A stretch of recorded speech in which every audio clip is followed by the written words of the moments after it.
bonjour à tous pour ce webinaire du CAUE 54. Donc, je me présente, je suis Barbara Thirion.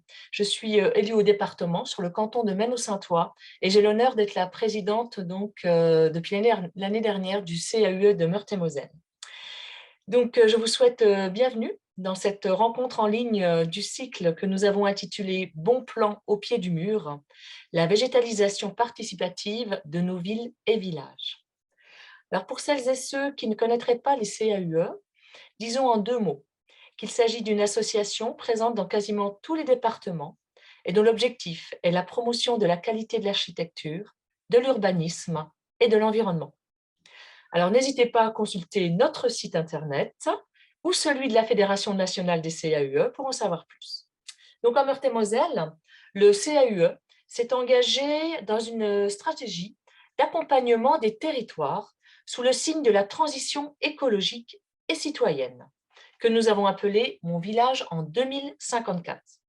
Et il nous semble que pour mettre en œuvre de nouvelles pratiques de projet, minimisant l'impact carbone des bâtiments ou des aménagements, imposant un plus grand respect des ressources et de la biodiversité, et permettant de s'adapter au réchauffement climatique, nous devons nous appuyer sur l'intelligence collective. Depuis 10 ans donc maintenant, le CAUE de Meurthe-et-Moselle accompagne des démarches participatives et le CAUE de Meurthe-et-Moselle expérimente également la co-conception de projets associant maîtres d'œuvre et usagers en phase de conception-réalisation. Pour nous, le faire avec les citoyens ne signifie pas faire sans la maîtrise d'œuvre. Cette expertise pour nous reste fondamentale et donc c'est le sujet de ce soir. Je vais donc remercier les personnes du CAUE ici présentes, Émilie Dedenon, qui organise donc ce webinaire, Audrey Branton, qui est donc ici aussi, et nous avons notre nouveau directeur, Florian Piscose-Royer, qui a pris donc ses fonctions au printemps 2022. Donc, je remercie tout le monde et je remercie aussi les 2 intervenants de ce soir, donc Justine Leheux et Loïc Delagneau, que je laisserai bien sûr se présenter eux-mêmes. Voilà, je vous souhaite un excellent webinaire. À tout à l'heure. Merci Madame la Présidente. Juste quelques mots pour introduire de manière plus technique notre soirée. Rapidement, c'est vrai que les opérations qui consistent à végétaliser de manière participative les milieux habités, les villes, les villages, se multiplient un peu partout en France et même à l'étranger.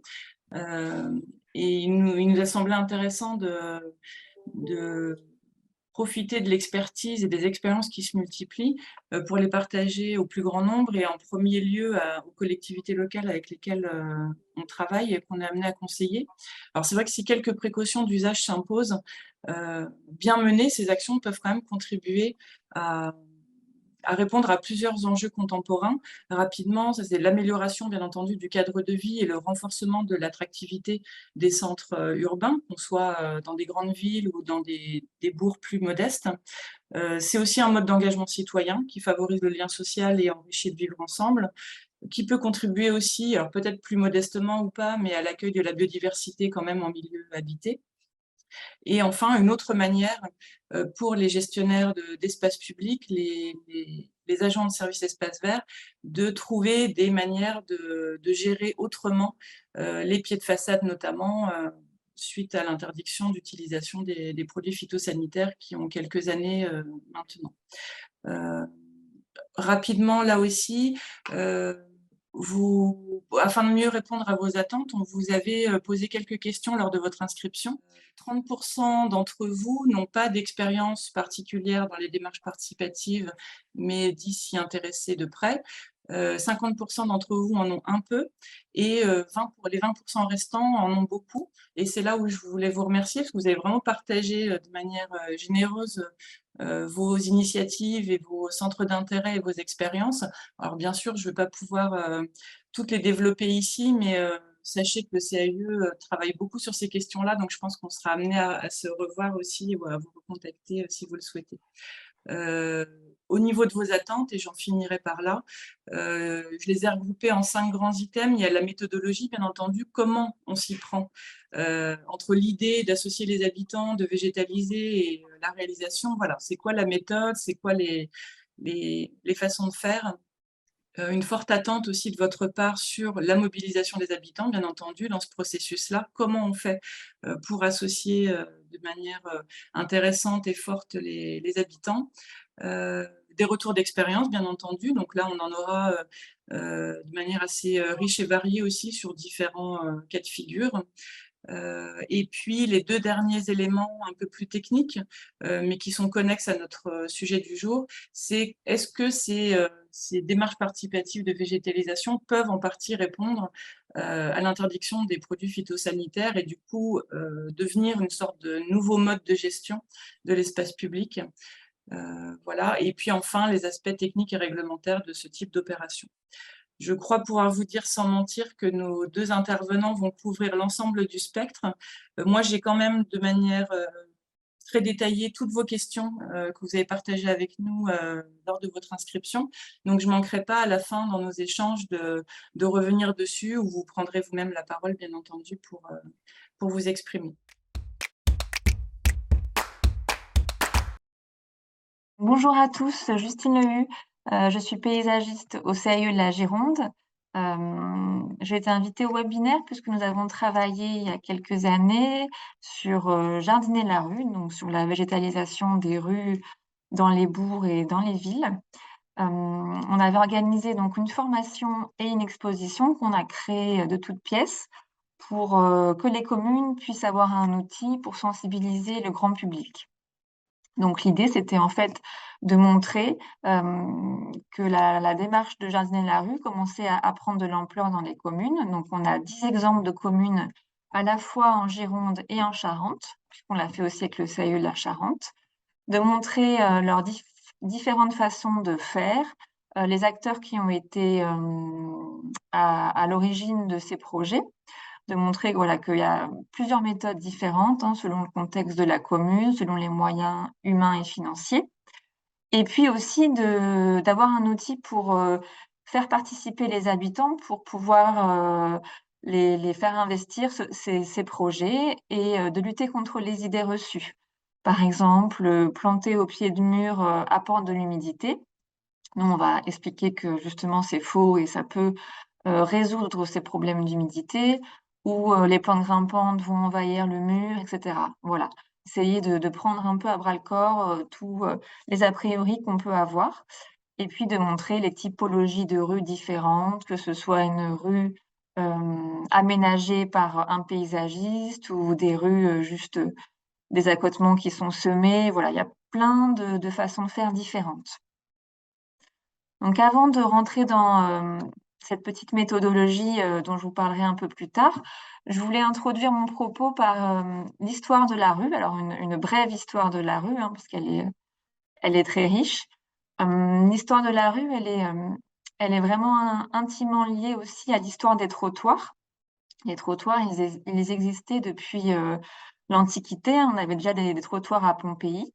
Ils ont disparu après au Moyen Âge et ils sont réapparus à peu près au XVIIIe siècle, à Paris, en premier lieu. Ils servaient surtout de refuge occasionnel. On s'en servait pour, échanger socialement et pour les besoins du commerce. Ils étaient aussi, ils sont aussi apparus pour, bah, protéger les pieds de porte, hein, des écoulements des eaux sales.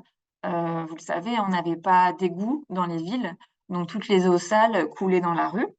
Et il y avait d'ailleurs, voilà, des odeurs très, très fortes. Les trottoirs étaient, assez hauts pour pouvoir, faire en sorte que quand on sortait de chez nous, on n'était pas directement dedans.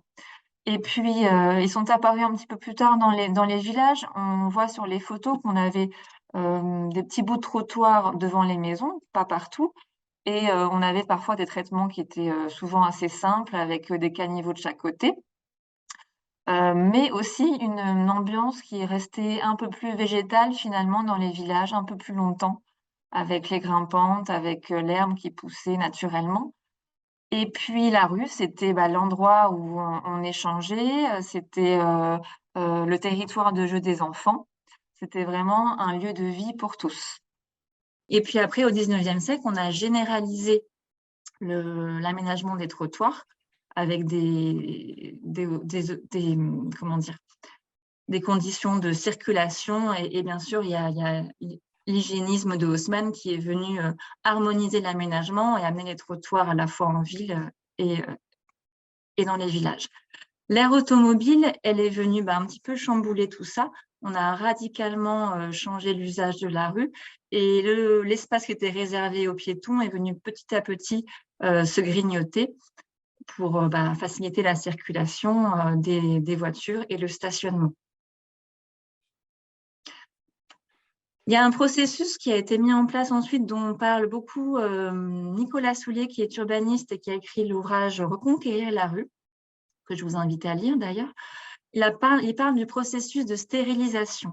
Alors, c'est intéressant parce qu'en fait, on a remarqué vraiment qu'on a, à une époque, introduit un grand nombre de vocabulaire routier qui est venu complètement stériliser nos villes et nos villages.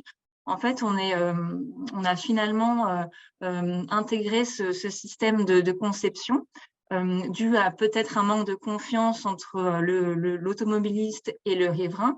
On est venu un petit peu prévoir le pire finalement, donc abattre les arbres d'alignement, installer les glissières, au détriment de la qualité de rue. La circulation, la sécurité routière, elle a focalisé au final l'attention du concepteur, du propriétaire de voirie et du gestionnaire. Et la place de piéton, la place de piéton, elle est cantonnée quand elle peut à un bout de trottoir. C'est souvent difficile de garder 1,40 m de nos distances réglementaires de trottoir. Donc parfois, ça place le piéton dans une situation un petit peu inconfortable, voire dangereuse. Ce qu'on aime rappeler aussi que la rue n'est pas une route. La route, c'est un linéaire, c'est un axe qui est circulé par des voitures et qui est occasionnellement traversé par des piétons. Enfin, Et alors que la rue, c'est le contraire. C'est un espace qui est surtout habité et qui va être traversé occasionnellement par des voitures. Donc, le lien entre la rue, les riverains, le cheminement, les maisons est très important. C'est surtout un lieu de vie local, un lieu habité.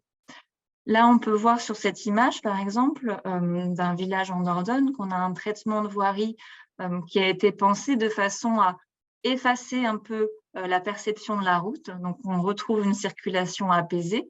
Les piétons marchent au milieu de la route, propice à une vie de village, à un lieu habité et animé. Donc, on n'a pas de rue sans riverain, finalement. Ce qui va être important si on veut réguler la vitesse d'une voiture dans la rue, c'est donner l'impression qu'on est dans une rue. Donc, le végétal, ici, va beaucoup participer par sa présence, par ses ombres, par ses couleurs, à créer une ambiance qui va faire que la voiture va rouler moins vite. Et puis, les habitants, quand on crée un lieu de vie agréable, soigné, voire jardiné, forcément, on va créer un espace accueillant. Les riverains vont s'approprier plus facilement, vont sortir dans la rue. Le promeneur va choisir de passer dans cette rue plutôt que dans une autre. Et alors, on rend un parcours agréable. Et on parlait de l'attractivité touristique. Et également, on a plein d'atouts du fait des rues jardinées qui rendent les centres-bourgs agréables à vivre. Il y a une logique naturelle aussi qui s'installe sur les rues végétalisées. C'est que finalement, on remarque que quasiment toutes les rues jardinées sont en zone de rencontre. Ça se fait assez naturellement finalement, puisqu'on va, bien sûr, on va un peu effacer les trottoirs. On va perdre cette largeur de trottoir réglementaire. Donc finalement, le piéton, il va marcher au milieu de la route et puis les voitures ne sont plus prioritaires. Donc on va installer une zone de rencontre. Et puis quand est-ce qu'on va voir que la rue jardinée va être réussie? C'est quand on va voir finalement les habitants qui vont s'approprier la rue, qui vont mettre un banc, qui vont mettre des pots en plus de l'aménagement qui va être conçu, ou les enfants qui vont jardiner, comme c'est l'exemple ici à Chédigny, on voit la petite fille qui jardine. Et il y a d'autres opérations qui peuvent aussi être les prémices d'une opération de transformation de rue. L'exemple de la rue aux enfants en rue pour tous qui pour une journée va permettre à tous les habitants de réinvestir la rue le temps voilà, d'une journée en clôturant aux voitures. Je voulais vous montrer quelques exemples aussi à l'international parce que l'histoire de la rue en France, ce n'est pas du tout la même dans d'autres pays. Ici, on a une tradition très culturelle en Hollande, à Amsterdam, où chaque maison a son stop. Son stop, c'est son banc qui est soit fixé à la façade, soit fixé au sol. Et ça va pousser les gens à créer finalement des lieux d'échange dans la rue. Donc, ils vont mettre leur vélo, ils vont mettre des pots. On a vraiment l'extension ici de l'habitation, du lieu privé sur l'espace public. Et puis, c'est une tradition qui remonte à longtemps. Comme on peut le voir, on a déjà ces bancs, ces stopes sur les peintures flamandes. Là, à Amsterdam, alors à Montréal, pardon, on est sur un aménagement donc très urbain. On est dans le quartier du Plateau. On a finalement là-bas une culture aussi différente. On accède au logement à l'étage par des escaliers, ce qui fait qu'on crée des espaces en dessous des escaliers, des espaces qui sont de vie pour le logement privé au rez-de-chaussée. Et on a aussi à côté une bande, vous voyez, une bande plantée qui appartient par contre au domaine public et qui fait la transition entre le trottoir et le dessous de l'escalier qu'il a réservé à l'habitant. Nicolas Soulier appelle ces espaces les frontages. Ici, on avait un petit peu de mal à définir les pieds de mur, les abords de maison, les seuils, les bordures de trottoir. C'était un petit peu compliqué à définir. Donc, on a trouvé le mot frontage, alors qui regroupe à la fois frontage privé et frontage public, et qui permet de désigner justement cet espace de transition entre la voirie et l'habitation privée. Des frontages aussi très intéressants à Fribourg, en Allemagne. Dans les années 90, il y a des quartiers neufs qui ont été construits, vraiment avec des échelles intéressantes de voirie. Alors ici, on est sur une voirie de 4 mètres de large, donc on est inférieur aux 5 mètres qu'on a l'habitude de voir plutôt en France.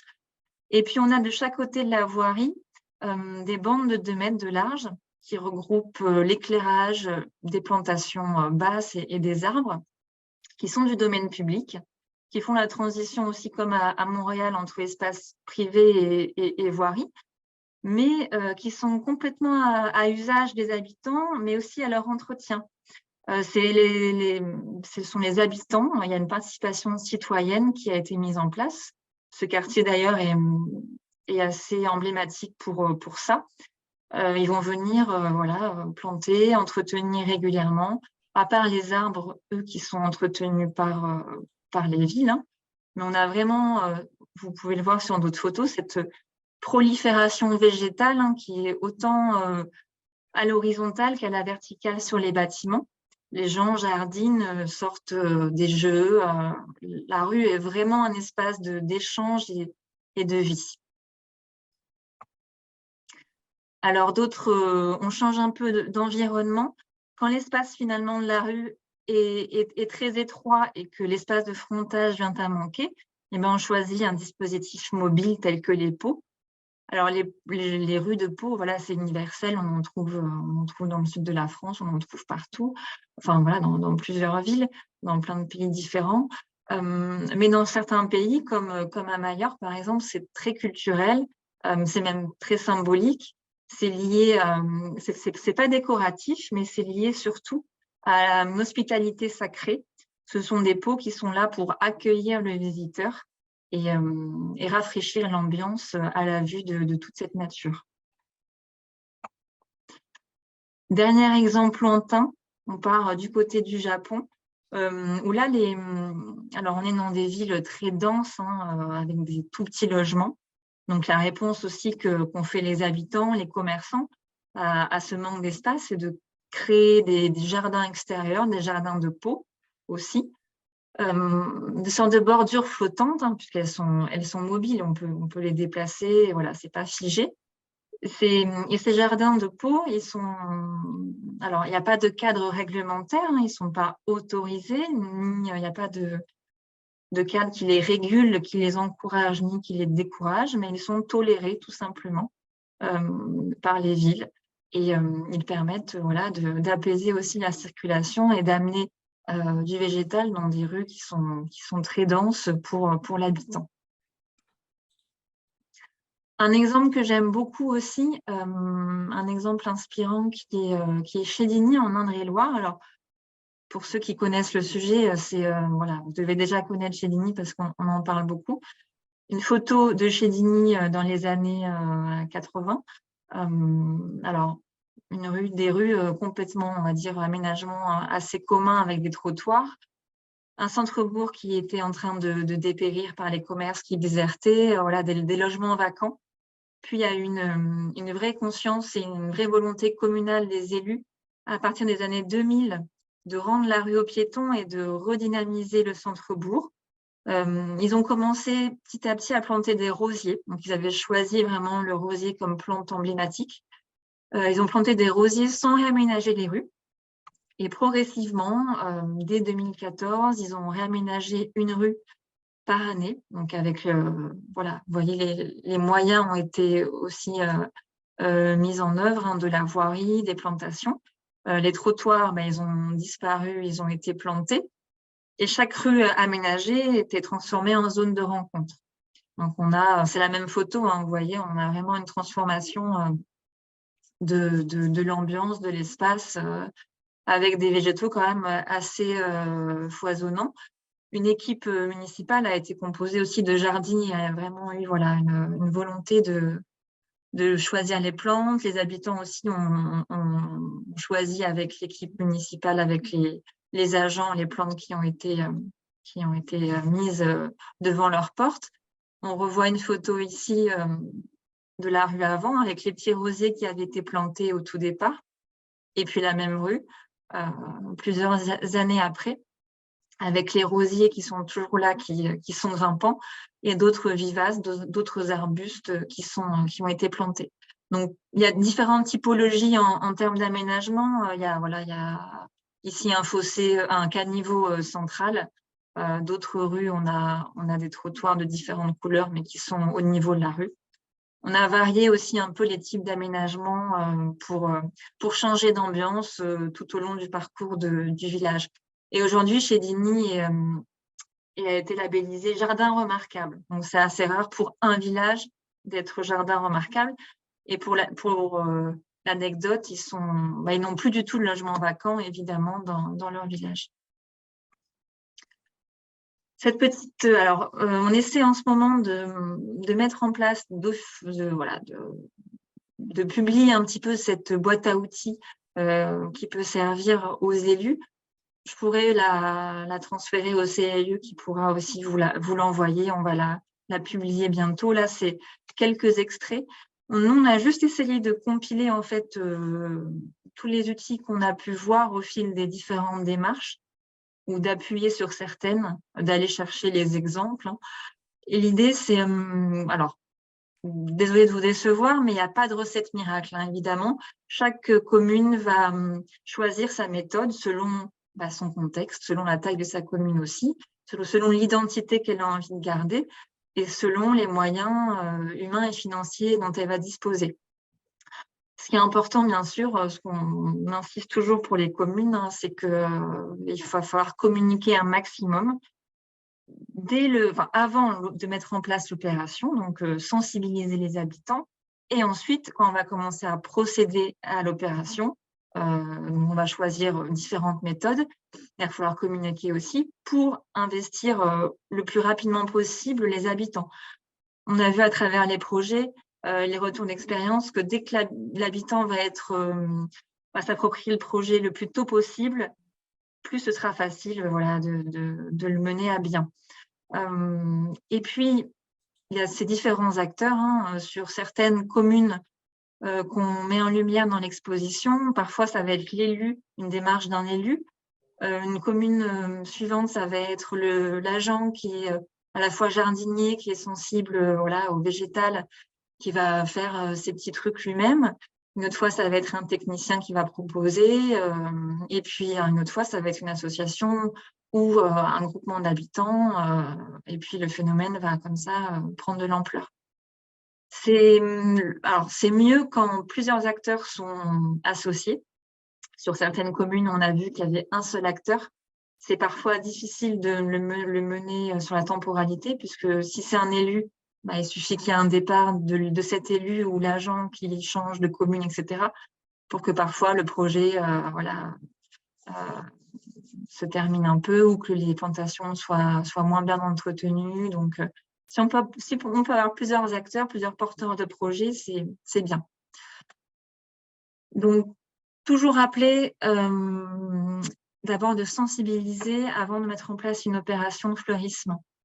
Alors, depuis 2017, toutes les communes, évidemment, ont changé leur mode de gestion.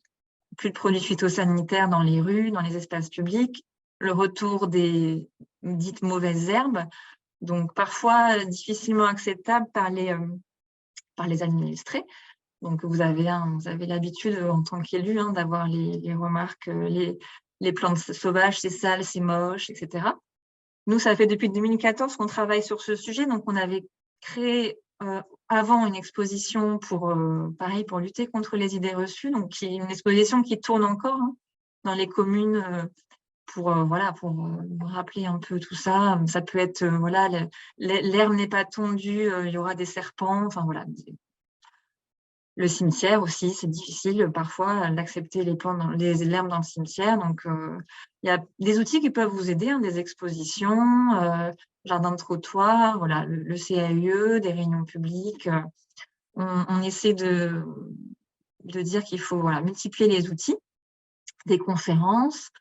Il y a aussi des choses intéressantes comme des balades urbaines. Enfin, urbaines, c'est en ville ou en village. Où il suffit de reconnaître les plantes avec un écologue qui va reconnaître toutes ces plantes indésirables et les nommer, donc en écrivant sur le trottoir, par exemple, puisqu'on se rend compte que finalement, les plantes, une fois qu'on les nomme, elles sont reconnues et beaucoup mieux acceptées. Et puis finalement, les plantes qu'on trouve dans les rues, ce sont les mêmes que celles qu'on trouve à la campagne. Donc voilà, il y a plein de façons de communiquer sur ces plantes qui parfois sont pas acceptées. Moi, je conseille aussi beaucoup aux communes, quand elles ont envie de faire une opération de fleurissement avec les habitants, déjà de commencer par réaliser à titre d'exemple. Ça peut être facilement réalisé le long de la mairie, le long du cimetière, du mur de cimetière, sur des axes visibles. Parfois, il suffit juste d'une jachère fleurie sur un accotement enherbé pour que les passants se disent « Ah tiens, la mairie a fait quelque chose ». Et puis, ça permet de commencer à communiquer, à montrer que, que le paysage change, etc. Et puis, multiplier, ça peut paraître parfois un peu trop, mais la communication sur site, les petites affiches qui peuvent être facilement faites en régie. Nous, on aide les communes, mais c'est pas grand-chose. C'est une photo, c'est mettre en valeur le fait qu'on entretienne sans pesticides, que c'est pour la santé aussi des habitants. Donc, c'est important. Et puis, de communiquer aussi dans le bulletin municipal, de rappeler la réglementation. Il n'y a pas un manque d'entretien, c'est pas laissé à l'abandon, c'est simplement que la mairie doit gérer différemment ses espaces publics. Et puis, aussi valoriser le travail des agents. Alors, un agent, il faut qu'il puisse, si possible, réussir à expliquer son travail sur le terrain, mais on peut aussi régulièrement faire des articles qui expliquent un peu ce qu'ils font, comment ils entretiennent, quel a été le mode de gestion choisi. Enfin, voilà. Dans les rues, c'est un petit peu la même chose que dans le cimetière. Il faut rappeler régulièrement un petit peu ce qui se passe. Et puis, alors, quelque chose aussi qui est intéressant, c'est souvent les communes qui veulent lancer une opération de végétalisation. Ils ont remarqué déjà parfois quelques initiatives individuelles d'habitants Parfois, c'est 2-3 maisons dispersées dans le village, hein, mais où les gens le font naturellement. Ils vont planter des géraniums vivaces le long du mur ou des iris, etc., ou les valérianes qui poussent toutes seules. Et ben pourquoi pas les mettre en lumière, voilà, leur apporter une certaine reconnaissance pour donner aussi envie aux voisins de faire pareil. Donc, quelque chose de tout simple, c'est un petit panneau installé sur les endroits de plantation. La ville de Tours a créé un palmarès à fleur de trottoir où elle récompense chaque année les plus beaux jardins de rue. Donc voilà, des petites idées comme ça en fait qui peuvent être réutilisées. Et puis après la sensibilisation, là il faut rentrer en action. Donc il y a 2 méthodes possibles. L'une peut être associée à l'autre, hein, c'est pas du tout, on peut ne pas faire l'une ou l'autre. La première méthode, ça va être de réaliser un atelier de plantation sur un secteur déterminé. L'avantage, c'est que le rendu va être déjà plus visuel. Si on est sur un linéaire, les gens vont plus le remarquer. Ça va être plus visible pour les autres habitants d'un autre quartier. Et puis, on va créer tout simplement un lien social entre voisins puisqu'on va créer un moment de convivialité. Donc, le secteur potentiel, il va être choisi, c'est les élus qui vont repérer ça sur le terrain. Soit il y a des petites plantations qui sont déjà réalisées, soit il y a un groupe d'habitants, une association de quartier, etc., qui va être déjà mise en place. On va quand même essayer de trouver des leviers qui vont permettre de mettre en action plus rapidement. Et puis, on va communiquer, on va mettre des flyers pour créer l'événement dans la boîte aux lettres. Les élus aussi, ça va être le meilleur relais pour les habitants. Voilà, et puis après, comment on met en place un atelier? Je ne vais pas forcément vous le détailler là maintenant, mais on a créé un petit dépliant qui accompagne l'exposition que je pourrais vous fournir sans problème, qui est là, où il y a juste des petites bribes, qui montrent les petites étapes à respecter sur le choix des plantes, par exemple. Si la commune décide de fournir les plantes avant, il va falloir réfléchir un petit peu à l'identité qu'elle a envie de garder, de mettre en valeur. Alors, chez Dini, par exemple, ils ont voulu garder l'ambiance des rosiers. Après, les rosiers, c'est aussi un petit peu de taille dans de l'entretien. Donc, on peut aussi choisir par rapport aux moyens humains qu'on a, des plantes qui ne vont pas demander beaucoup d'entretien. Et puis, avoir une palette végétale qui va proposer des essences d'ombre et de lumière pour, à la fois de soleil pour avoir tous les emplacements possibles. Puis la préparation du sol, selon aussi la nature du sol, ça va être différent si on a une grave où on va juste pouvoir gratter, rajouter un petit peu de terreau, ou des pavés où il faudra enlever un petit peu de pavé, ou un enrobé à découper en amont par les services techniques. Enfin, voilà, tout est différent selon le contexte. Et puis, les modes de végétalisation, c'est pareil, ils vont être choisis par rapport au terrain qui sera disponible. Et puis, nous, on a aussi une petite liste de plantes. Alors, souvent, la liste de plantes qui est proposée dans l'ensemble des communes, alors, au niveau national, elle est pas très différente, puisqu'on va rester sur des incontournables qui ne vont pas demander beaucoup d'eau, qui vont bien résister à la sécheresse, qui vont être faciles d'entretien. Donc, finalement, on arrive sur une liste qui a peut-être, on a sûrement plus que celle qu'on propose, mais une vingtaine, déjà, c'est très bien. Et puis, l'autre possibilité, c'est de mettre en place une opération fleurissement qui est donc là accessible à tous. Les avantages, c'est que finalement, ça va permettre de lancer une grande action de communication, une action officielle pour tous les administrés. Donc, il n'y aura pas de jaloux. Tout le monde pourra avoir dès le départ ses plantes au pied de sa maison. Et puis, d'être sur des documents plus engageants aussi, plus officiels. On va retrouver principalement la demande d'autorisation de convention. Donc, on reste sur le domaine public. Donc, il faut que la convention soit faite entre l'habitant et la commune pour aussi étudier la faisabilité du projet. Hein. On ne peut pas faire n'importe quoi, faire des trous partout, donc il faut étudier les réseaux, etc. En cas de plante offerte, hein, voilà, l'habitant va pouvoir choisir sa plante. Et puis une charte d'entretien, où là, c'est voilà, un petit rappel des règlements qui sont souvent respecter la largeur du trottoir, le passage des piétons, et ne pas utiliser de désherbants, hein, puisqu'on est en 0 pesticide sur le domaine public, et puis d'assurer l'entretien futur des plantations. Un petit exemple d'une convention, donc demande d'autorisation de la ville de Libourne.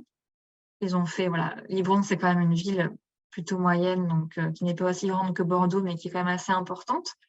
Ils ont fait un petit dessin, voilà, ils sont sur un linéaire de fosses de plantation, donc avec l'enrobé à découper, hein, sur 10 cm de profondeur. Donc, il y a un petit schéma où on peut dire exactement l'emplacement qu'on veut. Et puis voilà, un règlement à respecter. Justine, je me permets juste, Oui, je propose qu'on passe assez vite sur les exemples, hein, tu sais, qui oui, sont assez complémentaires ouais, bien du sûr. témoignage de la ville de Nancy, si tu veux bien, Oui, qui parce va que là, aussi aborder les questions de contractualisation.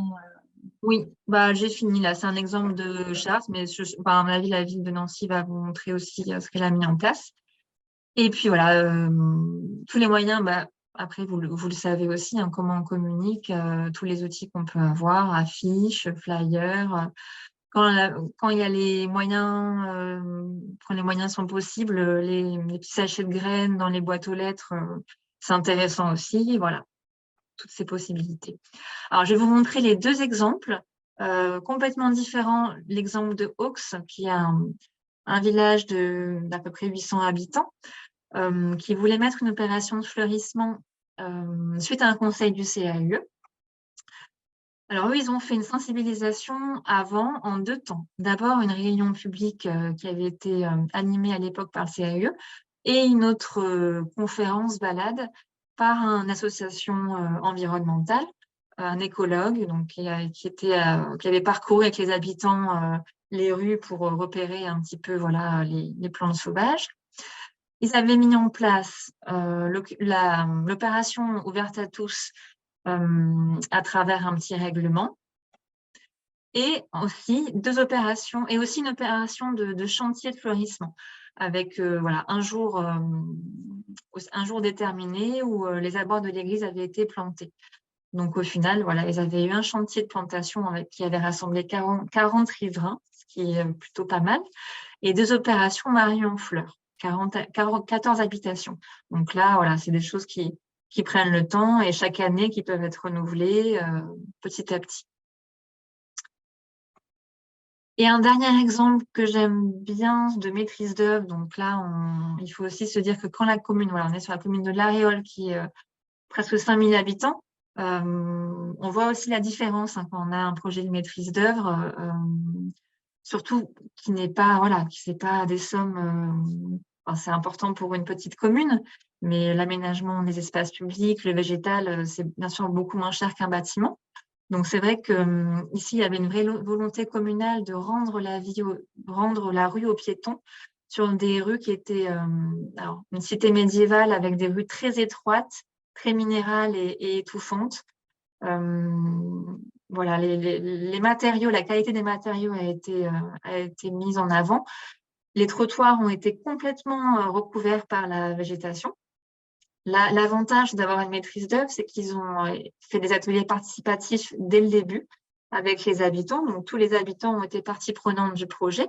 Ils ont choisi les plantes qui ont été mises avec les services techniques. Donc, il y avait vraiment une collaboration entre concepteurs, paysagistes concepteurs, élus, services techniques et habitants. Et puis, c'était aussi le moyen de lever toutes les craintes qu'on pouvait avoir parce qu'ils avaient beaucoup de caves. Donc, toutes les questions de l'humidité, etc., ont été résolues aussi. Les places de stationnement, toujours la peur de manquer de places de stationnement. Et bien, finalement, le projet a permis d'en rajouter une. Voilà, vous pouvez voir, on est sur un linéaire de 350 mètres donc qui est assez conséquent et sur un changement radical d'ambiance. Maintenant, les gens choisissent vraiment cette rue pour passer d'un endroit à un autre. Et puis là, c'est la commune qui a demandé aux habitants de pouvoir installer des supports autour des gouttières. Donc, il y a eu en interne des supports en acier qui ont été réalisés, voilà, des panneaux qui ont été réalisés par les enfants des écoles sur les noms latins des plantes. Vraiment un projet réussi de revitalisation des centres-bourgs. Et aujourd'hui, cette commune fait en interne des rues alors moins foisonnantes, mais a toujours cette logique de réintégrer le végétal dans son aménagement. Et je finirai par une petite phrase que le maire de cette commune de La Réole m'avait dite, et j'aimerais bien qu'on retienne ça de manière générale. C'est que maintenant, voilà, pour empêcher une voiture de monter sur un trottoir, ils ne mettent plus un plot, mais mettent un banc ou un arbre, tout simplement. Donc, je trouvais ça assez intéressant d'avoir cette logique dans l'aménagement de nos villes et de nos villages futurs. Merci.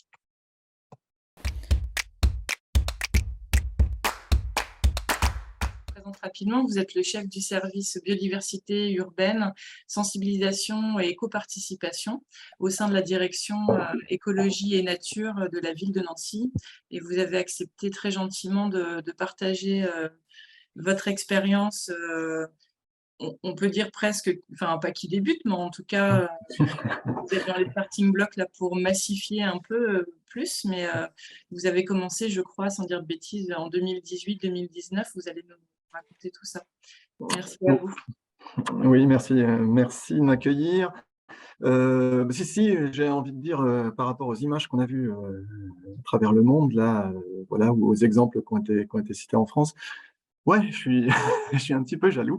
Voilà, donc on va voir quelques réalisations à Nancy. Comment on a monté le projet, comment on se lance. J'ai envie de dire depuis plutôt 2021, un peu plus sérieusement, avec des premiers projets qui ont vu le jour effectivement en 2019. Voilà. Donc, on est dans un contexte nancéen, enfin voilà, le plan d'intervention. Donc, je vais vous parler un peu de la ville parce qu'il faut qu'on parle aussi de pourquoi c'est peut-être plus difficile au centre de Nancy que dans certains petits villages ailleurs. Donc, avec les grands principes. Après, donc là, je vais rentrer dans le dur. Il y a un moment, on va parler un peu procédure, un petit peu travaux, etc. Mais je vais essayer de tenir dans le temps pour pouvoir un temps d'échange à la fin. Donc Nancy, 1501 hectares. Alors juste une petite vue aérienne, c'est pour vous dire, on est vraiment au cœur d'une agglo. Et Nancy, c'est vraiment une ville-centre qui est très dense, 1501 hectares. On a 300 hectares d'espace naturel. Et j'ai envie de dire, quelquefois pas visible. Comme toutes les villes un peu denses, Nancy, on a du vert, mais quelquefois qui se cache à l'intérieur des cœurs d'îlots. Et c'est en ce sens que végétaliser la rue a tout son intérêt. Voilà un petit peu, on a quand même quelques grands parcs qui émaillent la ville, notamment le parc de la Pépinière, 20 hectares en plein centre-ville. Voilà. Donc quelques chiffres. Puis donc je fais partie de la direction écologie nature. Voilà, une petite centaine d'agents et puis à peu près 200 hectares gérés par nous. Donc une dizaine de parcs, 14 jardins et puis un peu plus récemment 2 cimetières. Et puis on a la chance également de disposer de serre municipale où on peut produire nos plantes. Donc ça, c'est pour vous brosser un petit peu le tableau. Notre historique, très rapidement aussi, une des grandes dates qu'il faut retenir, c'est dans nos parcs et jardins, zéro phyto depuis 2005. Donc on était en avance par rapport à la réglementation. Voilà, je ne vais pas m'étendre sur Nancy. Hop. Excusez-moi, je raccueille quelqu'un. Les enjeux, donc les enjeux de pourquoi végétaliser les rues. Bon, bah, je vais pas m'étendre non plus. 80% des Français pensent qu'accorder une plus d'importance aux espaces verts doit être une priorité des politiques publiques. Ça, c'est un sondage préélectoral de 2020 ou en cours d'élection en 2020. Et puis, une étude un peu plus rigolote, là, sur qu'est-ce que vous vous imaginez comme ville idéale. Donc ça avait été fait par l'Union nationale des entreprises du paysage. Et puis, les personnes ont répondu à 40% qui s'imaginaient bien vivre dans Fontcombe, donc cette capitale des elfes dans le Seigneur des Anneaux, avec une ville assez verticale où le végétal fusionne avec l'architecture. Donc, je pense que ça fait assez écho à cette végétalisation des façades qu'on a entreprise. Alors là, c'est un petit donc des enjeux écologiques et sanitaires, sans les surjouer. Sans les surjouer aussi, j'ai envie de dire, faut faire attention au discours qu'on tient. Quand on voit les contraintes dans une ville très dense comme Nancy, on est vraiment très, très contraint, même pour la végétalisation de façades. Atténuer la chaleur, renforcer le confort dans les bâtiments, rendre les villes plus respirables, ça reste des choses qui sont à leur échelle, on va dire, à leur échelle, même sur la biodiversité, ça reste à une échelle du possible, parce qu'on n'a pas forcément des grandes façades borgnes qu'on peut végétaliser et avoir 300 mètres carrés d'un seul tenant. En attendant, c'est vrai que les espaces verticaux, voilà, permettent néanmoins d'amener du végétal en ville, quelquefois là où on ne peut pas, pour différentes raisons sur lesquelles je reviendrai tout à l'heure. Et puis, j'ai envie de dire, je crois qu'il y a des étudiants d'école d'archi qui sont là. J'ai envie de dire, quelquefois, moi, j'ai la mise en valeur de l'architecture. Quelquefois, on peut avec des plans bien choisis, renforcer des traits architecturaux, voilà, et puis rendre la ville plus belle. Alors ça, en revanche, c'est une réalité. Et quand on voit certaines rues qui commencent à se végétaliser, ouais, on change vraiment la physionomie. On a vu des exemples vraiment frappants là, dans certains exemples que Madame Lehu a montré là, de changement de physionomie des rues, et avec des identités propres qui peuvent ressortir. Alors, les inspirations, comment? Alors, faut que je vous reparle du début quand même. On nous a demandé de travailler sur la végétalisation des façades. Donc, qu'est-ce qu'un mur végétalisé? Bon, on a les fameux murs végétaux de Patrick Blanc qu'on a rapidement écartés parce que techniquement compliqué, parce que écologiquement discutable, parce que un entretien élevé. Mais après, il y a des très belles réalisations malgré tout. Et puis, on n'est pas allé très loin. En 2018, on était invité à un atelier dans le cadre de la capitale du concours capitale française de la biodiversité. On a été invité à un atelier conception et gestion écologique des espaces verts de nature, pas très loin de Nancy, à Toul. Donc voilà, et c'est là où on a vu nos premiers exemples de mise en place de jardins de rue. J'aime à les appeler les jardins parce que pour insister sur le nécessaire entretien de ces petits espaces. Donc on est allé à Toul et puis ensuite quelques autres villes dans des grands classiques, Paris, Lyon, voilà. Et puis, rapidement, on a décidé de mettre en œuvre Alors, nous, on est passé par le démonstratif, les espaces démonstratifs, j'aime pas les appeler les espaces expérimentaux, mais les espaces démonstratifs. Donc, on n'est jamais mieux servi que par soi-même et au pied de chez soi. Et donc, on a ouvert une petite fosse de plantation à l'entrée de la direction des parcs et jardins, à l'entrée d'un parc où on se trouve. Et puis, on a commencé à végétaliser et à tester un petit peu les process comme ça. On est passé dans la même année à des projets d'un peu plus grande importance, donc notamment le marché central, le marché couvert à Nancy, où on a travaillé avec tout un tas de fruitiers, des fruitiers palissés, des plantes condimentaires qu'on a mis en place sur ce bâtiment. Ce qu'il faut que je vous dise aussi sur Nancy, c'est qu'on est en secteur avec des fortes contraintes urbanistiques et que ça ne facilite pas les procédures, mais j'y reviendrai un petit peu plus loin. Un autre projet, si j'arrive à le passer. Un autre projet, voilà. Un autre projet, on avait pas très loin de l'hôtel de ville, une grande façade en trompe-l'œil que vous apercevez sur la gauche, dont la peinture commençait un petit peu à fatiguer. Et puis on s'est dit, qu'est-ce qu'on peut faire? Et on s'est dit, tentons une végétalisation de façade sur pour le coup, pour une grande façade borgne, avec une surface verticale très importante. Et puis, nous avons décidé de retravailler sur la végétalisation de cette façade.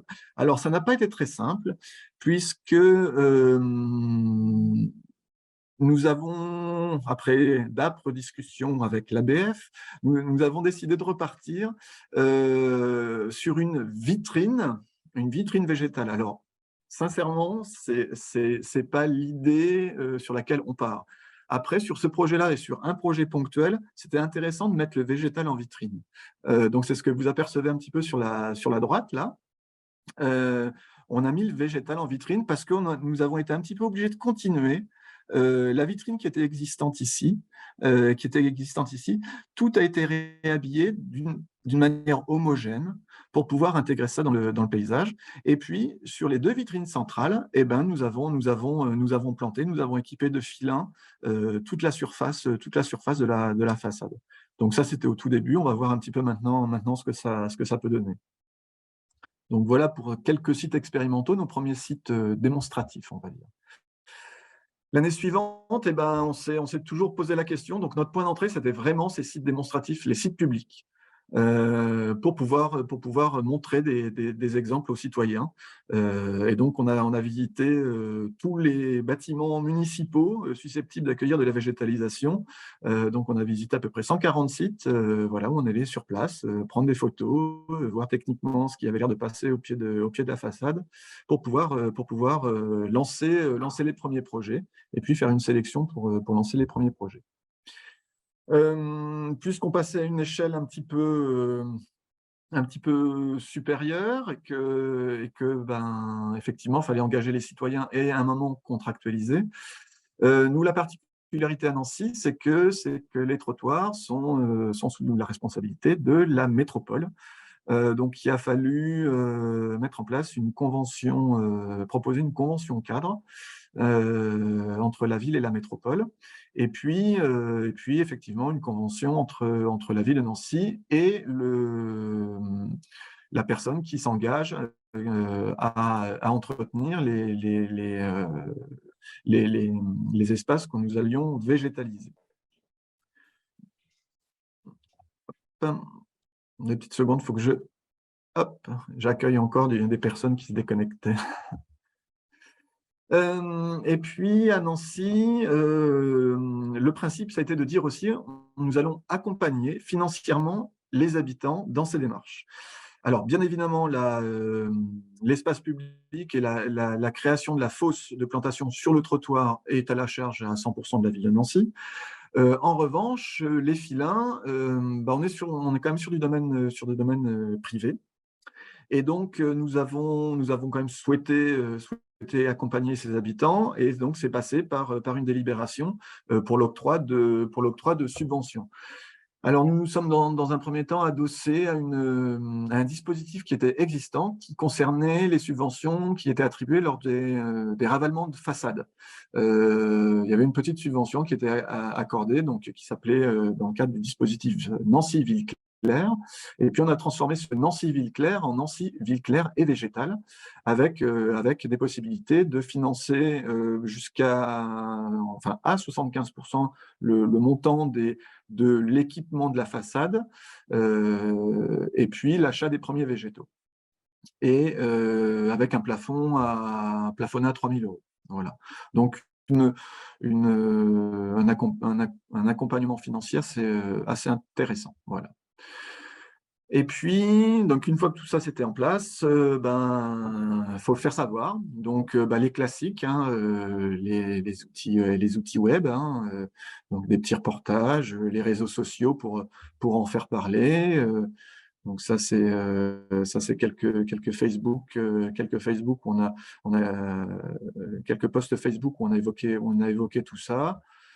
Des guides, un guide qui s'appelle Nancy, le plan nature, avec un descriptif notamment du dispositif et quelques petits éclaircissements sur maintenant vous pouvez végétaliser votre façade, voilà, et quels peuvent être les intérêts. Le faire savoir, comment on a fait la publicité de ce dispositif lors de nos différents événements, manifestations, colloques, etc.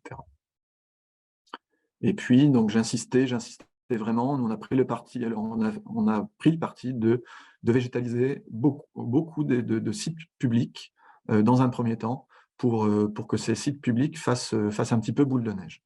Et je trouve que c'est bien plus intéressant que tous les guides et tous les posts qu'on peut faire sur les sites web.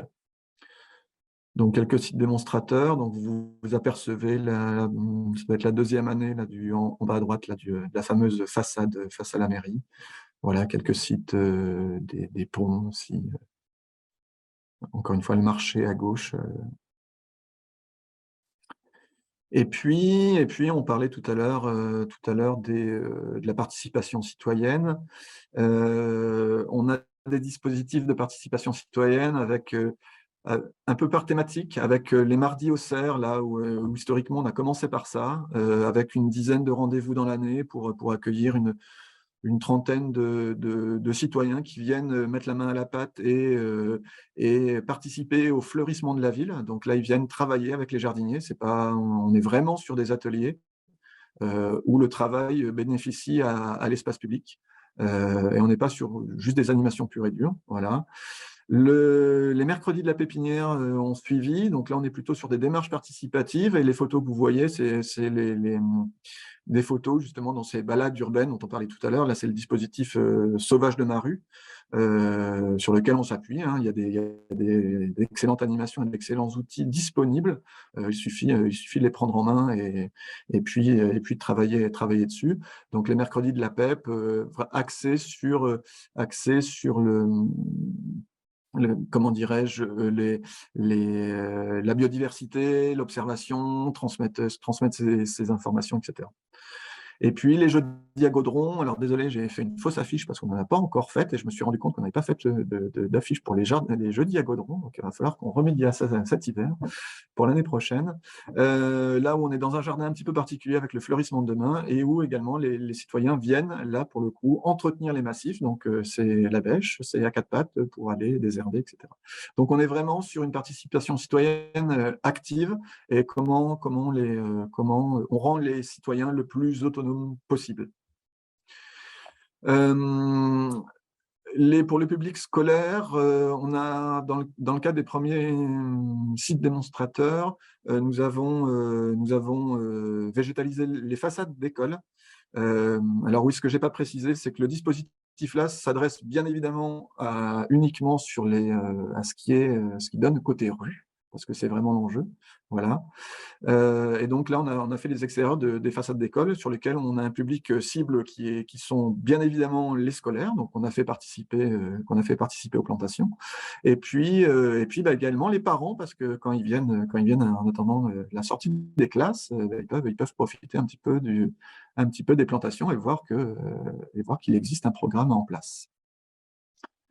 Et puis, j'ai envie de dire, le meilleur moyen, on aura beau faire tout ce qu'on veut, mais le meilleur moyen, ça reste l'engouement au sein d'un quartier, ça reste le bouche à oreille, ça reste un citoyen dans une rue, un habitant d'une rue qui va mobiliser, qui va faire la promotion de ce dispositif de proche en proche à ses voisins pour emmener toute une rue, tout un quartier dans cette végétalisation.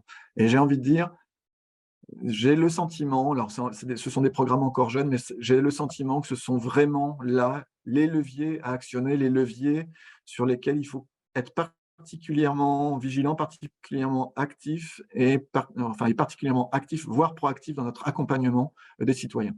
Et ça, c'est des choses que nous allons mettre en place avec des objectifs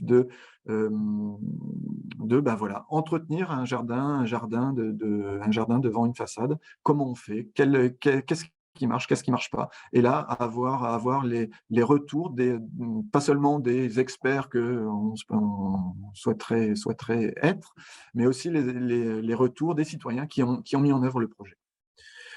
Et puis, je ne vous cache pas qu'au début, alors on était très peu nombreux à suivre ça, et pour faciliter nos démarches, et pour faire un petit peu le tri dans toutes les demandes qu'on pouvait avoir, parce qu'il y a beaucoup de demandes, beaucoup de gens qui sont intéressés, mais au final, on se rend compte que c'est aussi des contraintes, c'est aussi compliqué.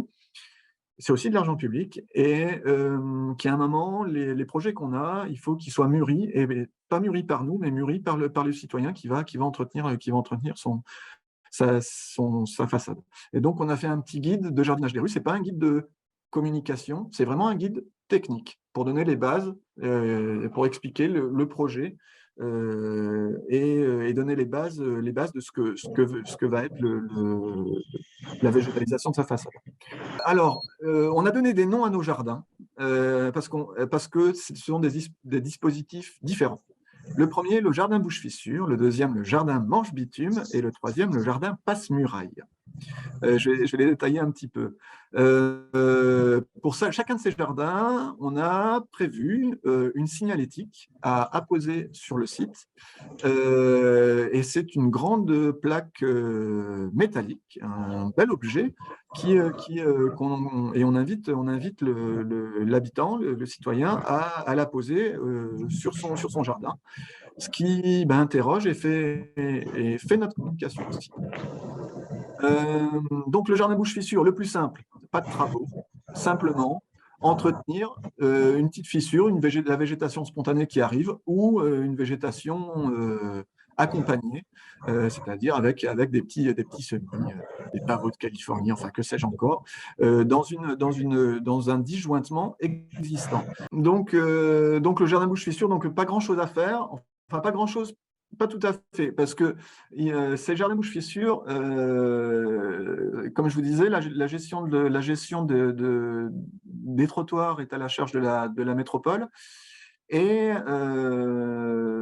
nous avons eu des difficultés pour faire accepter, pour que ces jardins bouche-fissure soient pris en compte, parce qu'ils ne sont pas forcément très visibles, très identifiables sur place. Et les équipes d'entretien, je pense aux équipes de nettoiement des voiries, mais aussi aux équipes de désherbage des voiries qui passent 1 à 2 fois par an dans les rues. Il faut qu'ils localisent, ces sites et qu'ils ne fassent pas l'impair de les désherber. Et ça s'est passé plusieurs fois, et donc on se bat encore aujourd'hui pour réussir à faire rentrer ça dans les process et avoir des process clairs pour que les services techniques ne viennent pas désherber les plantes que le citoyen a semées. Donc ça passe simplement par une petite charte, une charte de végétalisation, où le citoyen s'engage à entretenir son pied de façade. Ensuite, un dispositif un petit peu plus important, donc le jardin manche-bitume. Donc là, il y a une fosse de plantation qui est créée. Donc en général, on ne travaille pas à moins de 20 à 30 cm de largeur pour 20 à 30 cm de profondeur, pour laisser quand même un minimum de terre. Et puis le jardin passe-muraille, c'est un jardin manche-bitume, donc une fosse de plantation, mais la façade est également équipée. Et donc, pourquoi on a donné 2 noms? Parce qu'il y en a un qui engage aussi la subvention de la part de la ville de Nancy. Voilà. Et donc là, on rentre dans des dispositifs un petit peu plus lourds, parce que donc une demande en bonne et due forme, là vous avez le dossier de la demande là. Et puis, pourquoi? Parce que ça va impacter derrière aussi des autorisations d'urbanisme, et on va rentrer dans des détails que je vais vous expliquer un petit peu plus loin. Donc bien sûr un diagnostic, bien sûr un accompagnement de notre part. Ça, c'est quelques visuels qui sont issus de notre guide.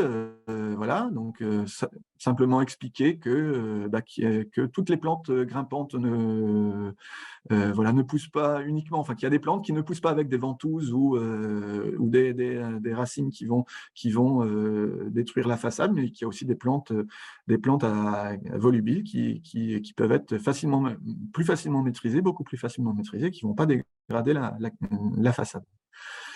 Voilà quelques exemples de plantes.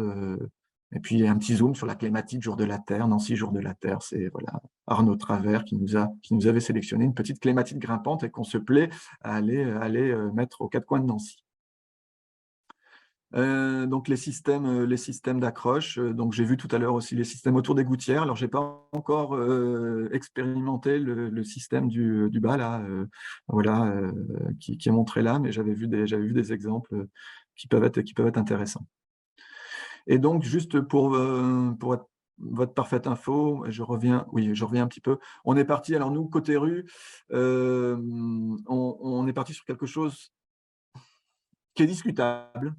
On peut en discuter, mais c'est quelque chose de costaud, d'un peu massif. Alors là, je vous ai mis les coordonnées du fournisseur, quelquefois qui fait un peu massif, sincèrement à mon goût, mais qui, côté rue, dans une ville comme Nancy, où il y a beaucoup d'usage des rues, c'est intéressant parce que c'est très costaud.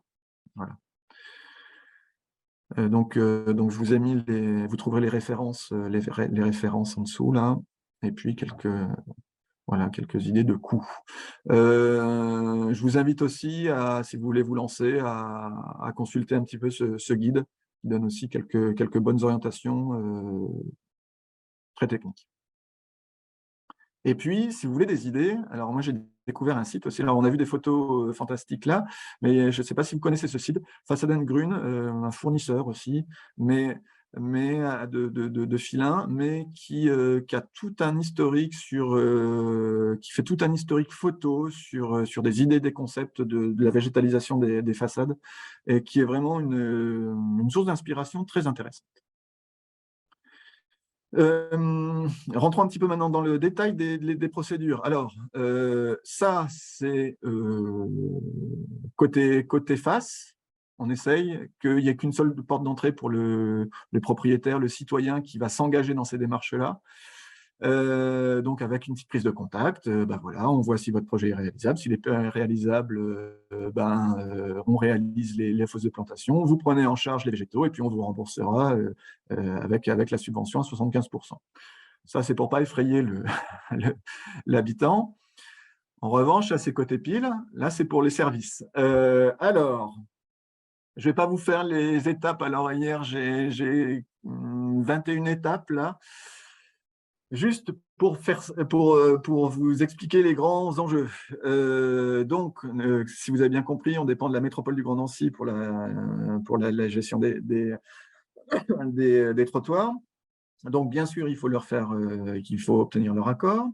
En plus des accords réseau, enfin, est-ce qu'il y a des réseaux en dessous? Donc, voilà.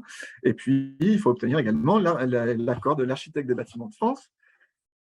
Il y a une DP qu'on fait systématiquement, et une DP qui n'est pas forcément très simple à obtenir, puisque Nancy, on a un des plus grands centres-villes avec des contraintes qui sont assez importantes, qui sont le PSMV. Donc le plan de sauvegarde, du centre-ville, et sur lequel voilà, on a beaucoup plus de contraintes avec des monuments, ce type de monuments. Pardon. Et où ce n'est pas toujours très simple d'obtenir ces fameuses autorisations, et c'est des fameuses déclarations préalables, ces fameux avals de déclarations préalables. Donc, ouais, je ne vais pas vous détailler ça, mais vous le regarderez attentivement à tête reposée. Voilà un peu les démarches et le calendrier des formalités administratives à faire. Et je ne vous cache pas que quand il faut faire tout ça pour une fosse de 40 centimètres de large, ouais, on a l'impression d'être vraiment un petit peu dans l'administratif. Voilà, et que pour des petits chantiers, on a l'impression que c'est tout simple, mais que derrière, bah, voilà, ça nécessite des démarches énormes. Voilà, on ne s'en rend pas forcément toujours. Alors, je me permets, Monsieur Delagneau, Agnès Daval, qui est paysagiste conceptrice, nous indique que dans le plan de sauvegarde de la ville de Strasbourg, ils intègrent la possibilité de frontage végétal. Alors, on l'a également intégré, quand on a travaillé sur PSMV, on l'a également intégré, donc c'est une possibilité. Mais évidemment, on a des bâtiments sur lesquels on ne peut pas y aller, des bâtiments sur lesquels on peut y aller moyennement, et des bâtiments où on a un peu plus les coups des franges. N'empêche que dans le PSMV, ça reste un peu plus complexe qu'en dehors. Voilà.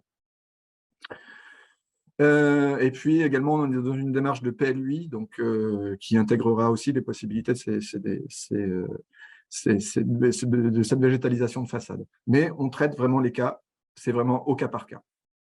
Ça, c'est quelques petits exemples, voilà, de retour de projet. Donc, vous voyez qu'il y a des habitants qui ont, outre la main verte, il y en a certains qui ont aussi un bon coup de crayon.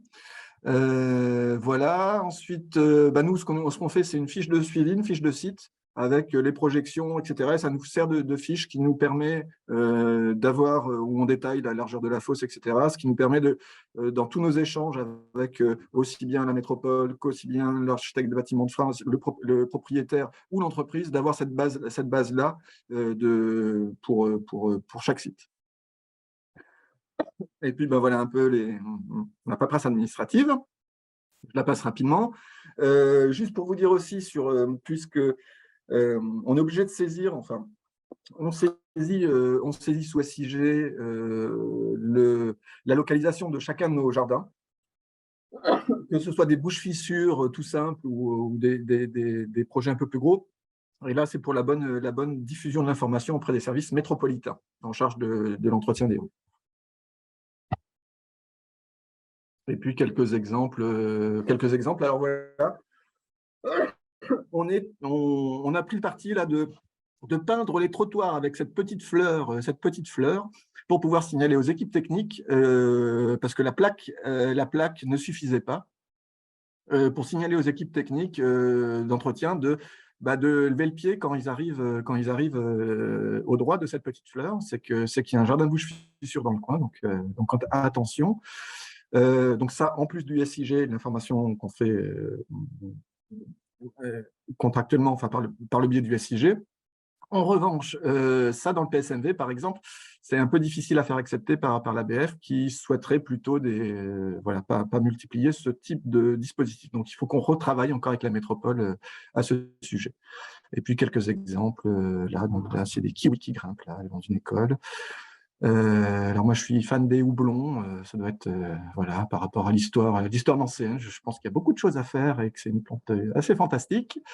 Voilà quelques exemples, alors qui sont encore pas spectaculaires, hein, je dois bien l'avouer, mais qui ne demandent qu'à partir. Là, on est chez des privés avec une akébila, quelques clématites jour de la terre, et passiflore. Là, c'est alors notre grand vainqueur, puisqu'on parlait tout à l'heure de comment emmener les citoyens, effectivement. Là, faut les valoriser. Et quand on voit un pied de mur comme ça dès la première année, on est très content. Et on a gagné le prix de la façade végétalisée, puisqu'on a un prix balcon fleuri, et qu'on a ouvert aux façades végétalisées. Et puis ici, plus des bouches-fissures. Et vous voyez que certains habitants jouent même le jeu puisqu'ils font leurs propres panneaux, voilà, qu'ils intègrent à leur façade. Le petit bilan, alors voilà, 5 projets 2018-2019, 5 projets démonstratifs réalisés. 2020-2021 avec une année 2020 un peu compliquée, mais donc on est parti sur 45 projets réalisés. Les BF, c'est les bouches fissures, les manches bitume MB et les passes murailles PM, avec quelques sites, des sites privés, des sites publics. Et puis aussi une démarche intéressante puisque les projets de végétalisation de façade ont obtenu un budget participatif. La ville de Nancy a mis en place un budget participatif en 2021 et qui a été sélectionné, qui a obtenu un nombre de votes suffisant pour pouvoir lancer des projets. Donc, on a eu quelques subsides, voilà, pour voilà, 500 mètres linéaires de façade équipée ou protégée. Voilà. Et puis en 2022, donc 4 sites publics, 22 sites privés. Et donc, c'est des projets qui sont en cours et dont les travaux vont avoir lieu prochainement. Frein à tout, les règles d'urbanisme, quelquefois un peu compliquées. Bien évidemment, les contraintes techniques en ville, c'est souvent compliqué. Les largeurs de trottoir, alors là, on ne peut pas... à 5 cm près, je me suis fait refuser un site. Voilà, 5 cm près, ça suffit. Le trottoir ne faisait que du coup, 15 cm, donc 1,55 à la place des 1,60 nécessaires. Et ça, j'ai pas pu équiper un site cette année. Le coût, oui et non. Le coût, là, je parle du coût pour les citoyens, quelquefois équiper sa façade, même avec la subvention, ça ne suffit pas. Les questions qu'on a évoquées tout à l'heure sur les infiltrations, sur l'humidité, qu'est-ce que ça veut devenir, etc. La question sur les insectes, il y a des syndics de propriété qui ont refusé les projets parce que ça allait rapporter des araignées dans les logements. Voilà. Les lourdeurs administratives, ça c'est plutôt pour nous. Pour les habitants, les chiens, voilà, il y a pas mal de chiens, donc c'est vrai que ça peut poser des soucis. Ça peut poser des soucis quand on est le seul site équipé de la rue. Vol, dégradation, ça arrive. Des vols de plantes, ça arrive. L'entretien parfois difficile, donc dans le guide de végétalisation et dans notre relationnel avec l'habitant, on explique aussi ce à quoi, voilà, quand on met une plante grimpante sur sa façade, ce à quoi il va falloir faire attention, et notamment sur les largeurs, laisser les largeurs libres pour les piétons. Les difficultés, les coordinations avec les services d'entretien de la voirie, c'est ce que je vous disais. Malgré tous nos efforts, on a encore des accidents, et je ne vous cache pas qu'au bout de 2 fois, quand l'habitant revient vers nous en disant « je me suis fait encore raser mon jardin bouche fissure », c'est compliqué à expliquer. Et puis, dans l'avenir, les abandons de sites à gérer, quand quelqu'un va déménager, comment on fait. Donc ça, c'est des questions qu'on pourra évoquer aussi tout à l'heure. Les atouts, moi j'ai envie de dire la fierté militante. C'est pour ça que j'ai employé le terme de citoyen. Et moi, quand quelqu'un vient vers nous pour nous dire je veux un jardin, je leur dis souvent vous êtes un green warrior. Voilà, va falloir être un militant au moins un peu au début parce que ça peut être compliqué en ville, au moins au début. Les atouts, la subvention municipale, qui est quand même une aide importante. Les possibilités d'accompagnement. Donc, ma collègue est là aujourd'hui, donc elle accompagne les porteurs de projets. Et puis, la rapidité de végétalisation par rapport, alors là, et les coûts réduits, mais par rapport à des projets de végétalisation de plus grande ampleur. Cette végétalisation de façade, il faut la prendre, à mon sens, faut pas que ça cache d'autres manques derrière. Mais quelquefois, c'est très utile. Mais ensuite, il y a tous les process avec quelquefois une vision urbanistique à long terme sur la végétalisation de nos rues, et notamment dans une ville comme Nancy. Et donc les moyens, voilà, communication, faciliter des démarches administratives, encore une fois, un seul point d'entrée pour l'habitant, et qu'on essaye de rendre ça le plus simple possible. Voilà, et puis j'ai dit à peu près tout à l'heure. Voilà. Et puis les perspectives, j'aimerais bien être proactif sur des rues démonstratives. Alors là, c'est à coordonner avec les services métropolitains. Et j'aimerais bien pouvoir emmener une rue tout entière. Alors, on a même, sur certaines rues, des pétitions pour pouvoir végétaliser la rue en disant on va entretenir, etc. Donc, Donc, on va essayer d'accompagner ça, voire être proactif sur certaines rues démonstratives, encore une fois, aller carrément voir les habitants, toquer aux portes, et puis en disant ce serait intéressant que vous vous engagez dans cette démarche-là. Les perspectives, un bon suivi des sites, parce que ça va, alors ça nous incombe, mais si on n'a pas un bon suivi des sites, eh ben, ça va renvoyer une mauvaise image, etc. Donc, il y aura un nécessaire bon suivi des sites, un nécessaire accompagnement, et notamment via des réunions retour d'expérience. Alors ça, on ne l'a pas encore mis en place, mais j'aimerais bien qu'on arrive à faire ça cet hiver. Donc là, il y a ma collègue qui dit ah bon, mais pour pouvoir vraiment dialoguer avec les porteurs de projets, voir ce qui a réussi, voir ce qui n'a pas réussi, voir leurs contraintes, leurs difficultés, ce qui était bien. Donc voilà un petit peu quelques exemples un peu historiques là. Et je vous remercie.